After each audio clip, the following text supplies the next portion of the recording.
At my husband's funeral, they treated me like I was already a burden with empty pockets, and I never once mentioned the $28 million sitting quietly in my name. The chapel smelled of white lilies and polished wood, the kind of scent that clings to your clothes long after you leave, and I stood beside Thomas's casket with my black gloves folded neatly in front of me, listening to people murmur about his generosity, his brilliance, his legacy, as if I had simply been a footnote in the story of his life. 42 years of marriage reduced to sympathetic nods and tight smiles. I could feel eyes drifting past me, over me, through me, as though I were a piece of furniture that had come with the building. Lauren, my daughter-in-law, moved through the room with a clipboard and a controlled expression, thanking guests for coming, whispering instructions to the funeral director, positioning Daniel at the front like the rightful heir to something grand. When an older gentleman from Thomas's firm shook my hand and said, "You'll be taken care of, I'm sure," Lauren answered before I could speak. "We're making sure everything is handled properly. Margaret won't have to worry about the complicated financial side." I felt the words land gently but firmly, like a lid being closed. Won't have to worry. As if I had never balanced a checkbook. As if I hadn't spent decades reviewing investment statements at the kitchen table, while Thomas paced and talked about expansion plans. I adjusted the pearl brooch on my collar and thanked the man for coming. I did not correct her. The service began with soft organ music, slow and deliberate, and I watched Daniel clear his throat before delivering a speech about his father's hard work and vision. He spoke about the company's growth, about late nights and early mornings, about the risks Thomas took to build something lasting. He did not mention the years I worked part-time at the local library, so we could afford Daniel's private school tuition while the business struggled. He did not mention the evenings I sat alone with cold coffee, waiting for Thomas to come home from client dinners. That was fine. I did not need applause. I needed truth, and truth does not always require an audience. During the reception in the fellowship hall, paper cups of coffee and small plates of finger sandwiches were passed around. I overheard Lauren speaking to one of Thomas's cousins. "It's going to be an adjustment for her," she said softly, though not softly enough. "She's never really handled large sums. Daniel and I will make sure she's comfortable." Comfortable. The word hung in the air like a padded room. I met Daniel's eyes across the table. He gave me a look that was meant to be reassuring, but it felt rehearsed. "Mom, we'll sit down this week and go over everything," he said. "You don't need to stress about bills or investments." Bills? Investments? I nodded slowly. "Of course," I replied. I kept my voice even, measured, almost serene. What they did not know, what none of them knew, was that 3 months before Thomas passed, he had insisted I sit with him and our attorney, Harold Whitman, in his downtown office overlooking Lake Michigan. Thomas had placed a folder in front of me and said, "I want you to understand every line." And I did. I understood the trusts, the life insurance, the stock transfers. I understood the quiet restructuring that moved everything into my name. $28 million, diversified and protected, waiting patiently behind a signature only I could provide. Back in the fellowship hall, Lauren handed me a small envelope containing a stack of sympathy cards. "These are for you," she said, her smile thin. "Don't worry about the rest. Daniel and I are handling the major decisions." I accepted the envelope and thanked her. I did not mention the accounts. I did not mention the attorney's call scheduled for Monday morning. I simply stood there in my black dress, listening to them plan a future that did not belong to them, and for the first time since Thomas's passing, I felt something steadier than grief. I felt clarity. Daniel and Lauren arrived the next evening at precisely 6 o'clock, as if punctuality alone could justify authority, and I watched their car pull into the driveway from the living room window before smoothing the sleeves of my navy cardigan and walking to the door. Lauren carried a leather portfolio tucked neatly under her arm, and Daniel held a bakery box that he handed to me with a careful smile. "We thought we would bring dessert," he said, as if sugar could soften what they had come to discuss. I invited them inside, and led them to the dining room table where I had already set out 3 white mugs and a simple ceramic creamer. The coffee was hot, steady, uncomplicated.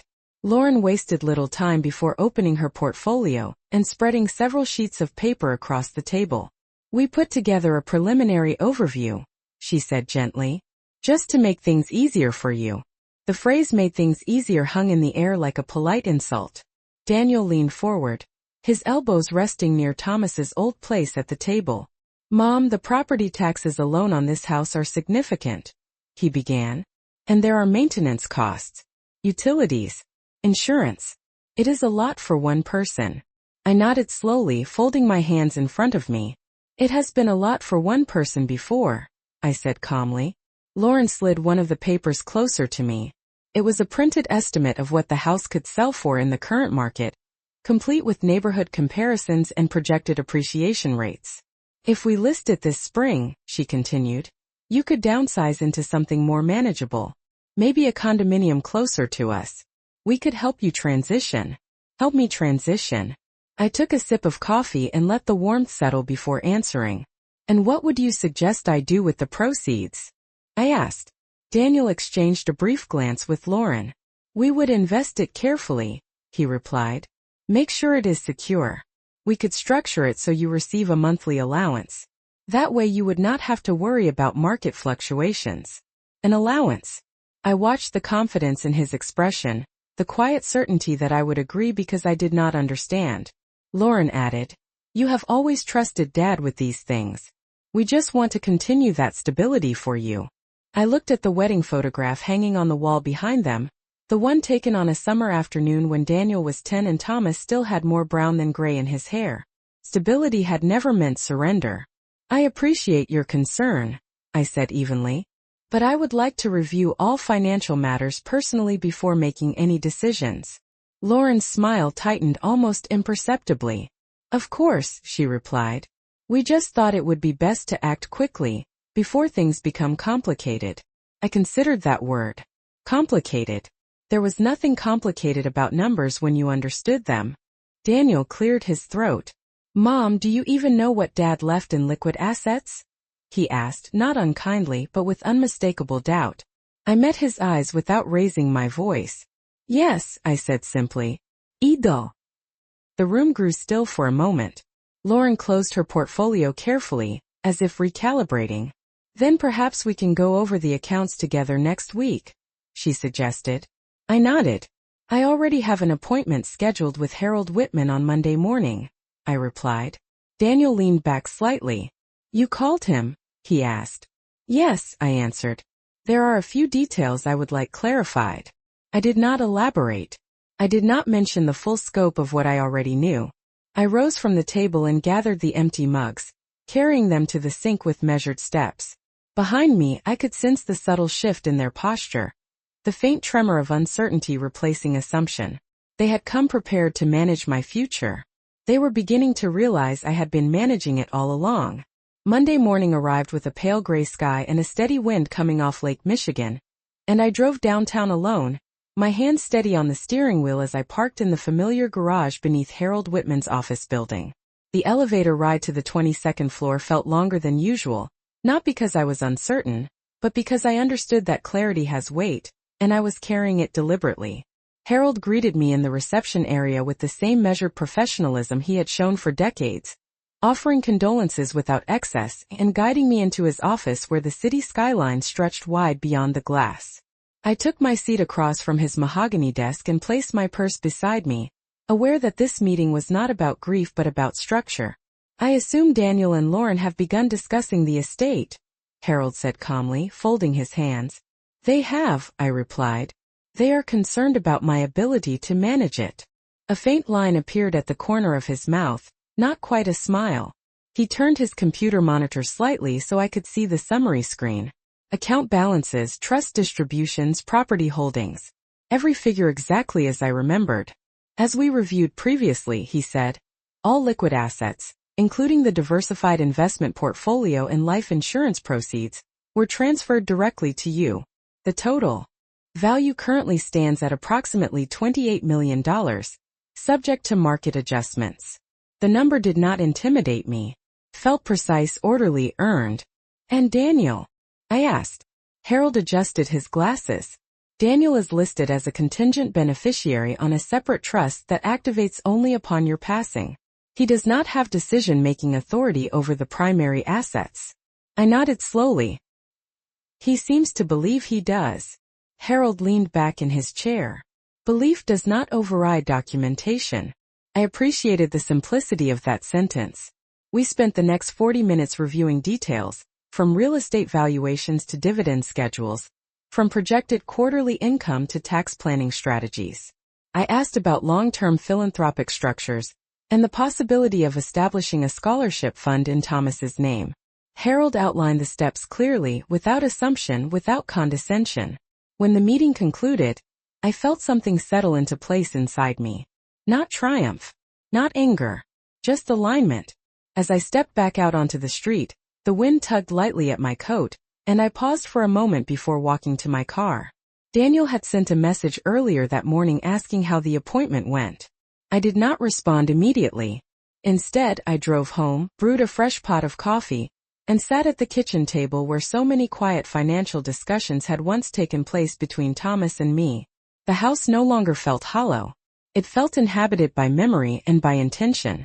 Later that afternoon, Daniel called. His voice carried a careful curiosity. "So what did Harold say?" he asked. I could hear Lauren faintly in the background, perhaps standing nearby. I kept my tone even. "He clarified several things," I replied. "There will be no immediate changes." There was a pause. "Mom," Daniel began, "we just want to make sure everything is secure." I looked out the window at the backyard maple tree Thomas had planted the year Daniel was born. It had grown tall without anyone questioning its roots. "It is secure," I said quietly. "Very secure." I ended the call without elaboration. That evening, I took the folder from the drawer once more and reviewed the documents, not because I doubted them, but because I respected them. Control does not always require announcement. Sometimes it only requires understanding. And I understood exactly where I stood. 2 days after my meeting with Harold, Daniel asked if he and Lauren could stop by again, and this time there was a subtle difference in his tone, a carefulness that had not been there before, as though he sensed the ground beneath his assumptions had shifted. I agreed and told him I would have dinner ready at 6:30, the same way I had done countless times when he was growing up, because routine has a way of revealing character. I prepared a simple meal, roasted chicken, green beans, and mashed potatoes, nothing extravagant, just steady and familiar, and I set the table with the same white plates we had used for years, placing Thomas's chair exactly where it had always been. When they arrived, Lauren carried another folder, thinner than the previous one, and Daniel seemed quieter, his confidence tempered by curiosity.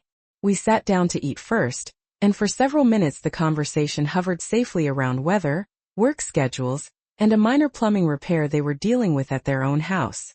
I listened, nodding, observing how often Lauren finished Daniel's sentences, and how frequently he deferred to her with a glance.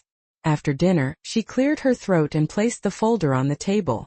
"We just want to understand the structure," she said gently. "If everything is secure, maybe we can help coordinate the long-term plan." I folded my napkin and set it beside my plate before speaking. "I have already coordinated the long-term plan," I replied calmly. Daniel leaned forward slightly. "Mom, we are not trying to take control," he said. "We just thought there might be details you were not aware of." I held his gaze without raising my voice. "I am aware of every detail," I answered. The room grew still. Lauren's fingers rested lightly on the edge of her folder, but she did not open it. I could see calculation behind her polite expression, a quiet effort to recalibrate the narrative she had constructed. "Harold mentioned that you were very thorough," she said carefully. "Yes," I replied. "He did." I stood and walked to the kitchen, returning with the folder I had kept in the drawer for months. I did not slide it across the table immediately. I simply placed my hand on it and looked at Daniel. "Your father wanted me fully informed," I said evenly. "He trusted me with everything." Daniel swallowed, the certainty in his posture softening.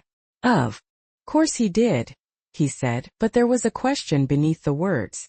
I opened the folder and turned it so that both of them could see the summary page, not the entire portfolio, just enough to make the structure unmistakable.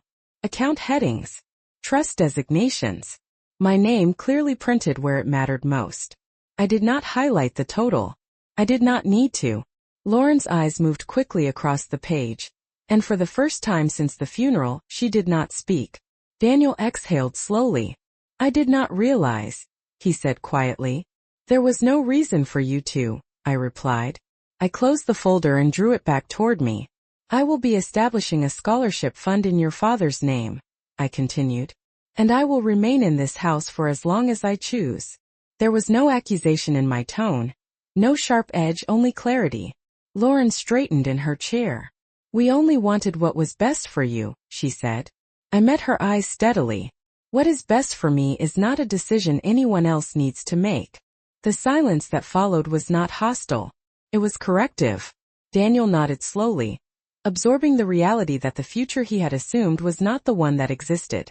When they left that evening, their steps were quieter than before, and as I closed the front door, I felt neither anger nor triumph, only the steady reassurance that control does not need to be loud to be absolute. In the weeks that followed, something subtle shifted in the rhythm of our conversations, not dramatically, not openly, but in the quiet spaces between words where assumptions used to live. Daniel began calling more often, asking neutral questions about how I was sleeping, whether I needed help with errands, whether the lawn service had come as scheduled. The questions were polite, careful, almost rehearsed, and I answered them calmly, aware that concern and curiosity can sound remarkably similar when spoken in the same tone. Lauren, on the other hand, became more measured. She no longer arrived with folders or printed projections. Instead, she brought small gifts, a scented candle, a basket of fruit, a framed photograph from the funeral service. Each offering was presented with a softness that might have seemed generous to someone who did not recognize recalibration. I thanked her sincerely, because gratitude does not require ignorance. One afternoon, Daniel asked if I would consider attending a meeting with his financial advisor, just to compare strategies. I paused before answering, not because I was unsure, but because timing matters. I already have a strategy, I said evenly, but I would be happy to listen. The meeting was scheduled for the following Thursday at a sleek office building in a newer part of town, all glass walls and brushed steel. The advisor, a man in his early 40s with an efficient smile, spoke about growth potential, about consolidation, about creating streamlined oversight. He directed most of his explanations toward Daniel, occasionally glancing at me as though checking whether I was following along. I listened without interruption. When he finished outlining a proposal that would have placed primary management authority in Daniel's hands under the guise of simplification, I asked a single question about fiduciary liability and long-term capital gains exposure. The advisor hesitated for a fraction of a second before responding. It was a small pause, but it carried weight. Daniel looked at me differently after that, not dismissively, not indulgently, but attentively. On the drive home, he was quiet. I did not realize you had gone through all of this in such detail, he admitted finally. I kept my eyes on the road ahead. There are many things you did not realize, I said gently. That evening, alone in my living room, I reviewed the draft documents Harold had prepared for the Scholarship Foundation in Thomas's name. The language was clear, the structure precise, designed to support students from modest backgrounds who wanted to study business ethics and community development. I signed the preliminary approval forms with steady handwriting. It was not a dramatic act. It was not a declaration. It was a continuation of something Thomas and I had quietly believed in for years. The following Sunday, Daniel and Lauren came for dinner again. This time, there was no mention of selling the house or restructuring assets. Instead, Daniel asked about the foundation, genuinely curious about its purpose. Lauren listened carefully, her posture composed. When I explained that the endowment would be irrevocable and independently administered, she nodded slowly, absorbing the permanence of that decision. That is generous, she said. I met her gaze calmly. It is intentional, I replied. As they left that night, Daniel paused at the doorway. Mom, he said softly, I think I underestimated you. I did not respond with pride or reproach. I simply placed my hand lightly on his arm. You did not underestimate me, I said. You just never needed to see. When the door closed, I returned to the quiet of the house, aware that power does not always announce itself. Sometimes it reveals itself gradually, in measured sentences and signed documents, in the steady refusal to surrender what was never up for negotiation. Autumn settled in quietly that year, the leaves along Maple Avenue turning shades of copper and gold. And with the change in season came a different tone in my home, one that felt less like tension and more like recalibration. The scholarship foundation paperwork was finalized by mid-October, and Harold sent me the official confirmation letter embossed with a formal seal, stating that the Thomas Collins Community Scholars Fund was fully funded and legally independent.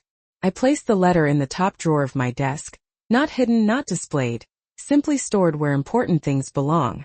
Daniel called that evening after receiving a brief summary from Harold, since he was listed as a future advisory board member without voting authority. His voice carried a mixture of respect and something softer, perhaps humility. "Mom," he said, "I did not know Dad had planned all of this with you." I leaned back in my chair and looked at the framed photograph on the bookshelf, the one taken years ago at a company holiday dinner where Thomas and I stood side by side, both of us smiling at something just outside the frame. "He planned it with us," I corrected gently. There was a pause on the other end of the line. "I guess I always thought he handled everything," Daniel admitted. "He handled many things," I replied, "but we handled them together." A few days later, Daniel and Lauren invited me to dinner at their house, something they had not done since before the funeral. Their dining room felt carefully arranged, as if order itself could signal respect. Lauren had prepared a thoughtful meal, and her tone was measured, almost cautious. During dessert, Daniel cleared his throat. "I want to apologize," he said plainly. "I assumed you would need us to step in. I did not ask what you already knew." I watched his expression, searching for performance but found none. Grief can blur perspective, I said calmly. "For all of us." Lauren met my eyes then, her usual composure replaced by sincerity. "I thought I was being practical," she said.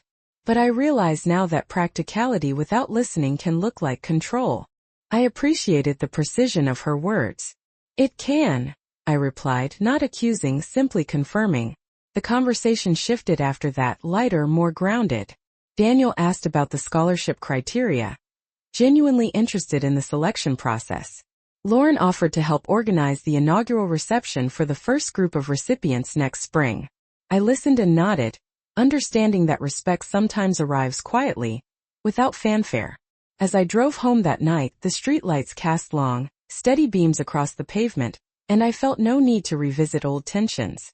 The house greeted me with the same calm it had carried for weeks. No longer hollow, no longer heavy. I walked into the study and reviewed the foundation's projected annual distributions, tracing the numbers with a steady finger. $28 million had never been about leverage. It had been about stewardship. The following Sunday, I attended church alone for the first time since the funeral. Several people approached me afterward, offering condolences once more. But this time their expressions carried something different. Not pity, recognition. Word travels quickly in professional circles, and the establishment of a significant charitable fund in Thomas's name had not gone unnoticed. I did not elaborate on details. I simply thanked them and stepped out into the crisp air. Control, I realized, is not about proving capability. It is about exercising it without announcement. When I returned home, I opened the front door and paused briefly in the entryway, feeling the quiet strength of a life that had not diminished, only clarified. They had once believed I needed managing. Now they understood that I had been managing all along. Winter arrived early that year, coating the maple tree in my front yard with a thin layer of frost that shimmered in the morning light, and with it came the quiet confirmation that the life I had built had not fractured, only realigned. The first official board meeting for the Thomas Collins Community Scholars Fund was held in early December at Harold's office, and I took my seat at the head of the long conference table without hesitation. Daniel sat 2 chairs down, invited in an advisory capacity, his posture attentive rather than assertive. Lauren had helped coordinate the catering for the reception that would follow, and though she was not present in the meeting itself, her influence felt more collaborative than controlling.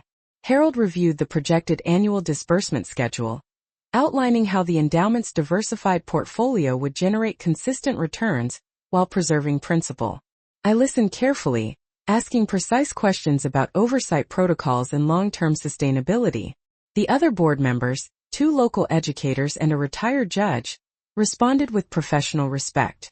There was no condescension in the room. No assumption. After the meeting concluded, Daniel lingered near the window overlooking the city. "I see it now," he said quietly. "The scale of it. The responsibility. I stepped beside him, watching traffic move steadily below. Responsibility does not begin with money, I replied. It begins with understanding what it represents. He nodded slowly, absorbing more than just the numbers. Later that evening, the reception was held in the same building, and several community leaders attended, shaking my hand and thanking me for honoring Thomas's legacy in a way that extended beyond profit margins. I wore a simple black dress with a silver bracelet Thomas had given me on our 40th anniversary. When I spoke briefly at the podium, my voice was steady. I spoke about opportunity, about education, about the quiet strength of investing in people rather than appearances. I did not mention the funeral. I did not mention assumptions. I did not need to. The work itself spoke clearly. In the weeks that followed, letters began arriving from applicants, young men and women describing their ambitions with a mixture of hope and uncertainty. I read each one carefully at the dining room table where Daniel and Lauren had once discussed downsizing me into something smaller. The house no longer felt like a relic of the past. It felt like headquarters for a future that was deliberately chosen. Daniel visited one Saturday afternoon to help me hang a framed certificate recognizing the foundation's establishment. As he held the level against the wall, he glanced at me and said, "I was wrong to think you needed protecting from this." I handed him a nail without comment at first. "You were trying to protect what you did not understand," I said finally. "That is different." He nodded, hammering the nail carefully into place. The certificate hung straight. When he left, I stood back and looked at it, not as a trophy, but as evidence of alignment between intention and action. The following Sunday, Lauren called to ask if I would join them for dinner again, this time without agenda, without paperwork. Her voice carried a genuine warmth. I agreed. As I prepared to leave the house that evening, I paused in the entryway, glancing at the staircase, the living room, the quiet corners that had once felt scrutinized. They no longer held tension. They held memory and autonomy. $28 million had shifted perception, but it had not changed who I was. It had simply revealed what had always been true. Control is quiet. Authority is steady. And respect, when earned, does not need to be demanded.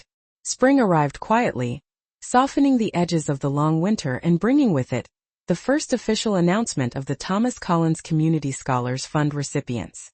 I stood in the foyer one morning with a stack of acceptance letters ready to be mailed, each envelope carefully addressed in my steady handwriting, and I felt the kind of calm that does not come from victory, but from alignment. The house was no longer a place people whispered about managing. It was a place where decisions were made deliberately. Daniel and Lauren had come to understand that difference. The inaugural scholarship reception was held in late April at a modest community center near the lake, bright with natural light and arranged with simple round tables draped in white linens. I arrived early, walking slowly through the room to ensure everything was in place. The name placard spelled correctly, the microphones tested, the scholarship certificates stacked neatly on the podium. Daniel joined me shortly after, offering to carry a box of printed programs without being asked. There was no performance in the gesture, only participation.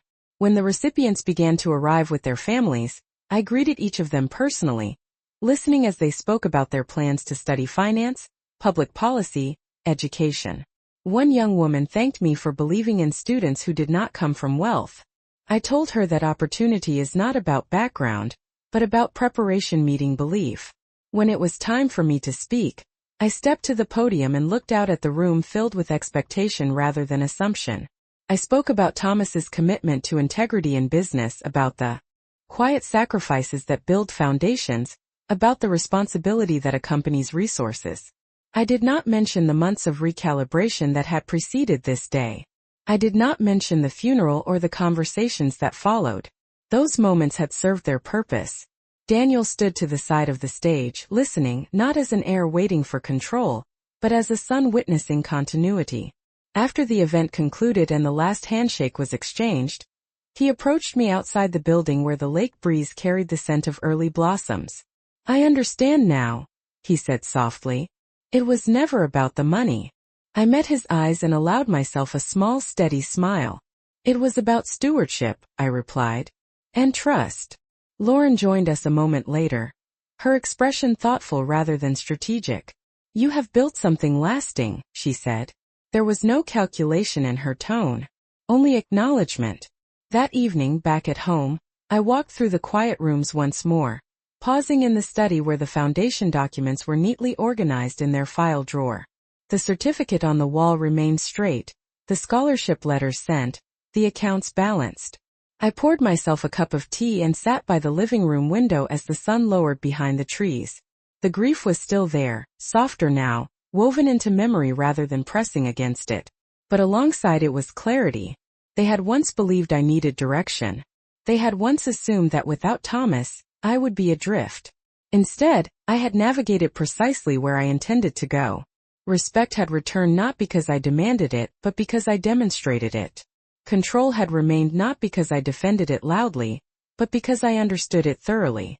And as the evening settled around the house that had witnessed every stage of my life, I realized that what had shifted was not my position, but their perception. They had thought I was fragile. What I was and always had been was prepared.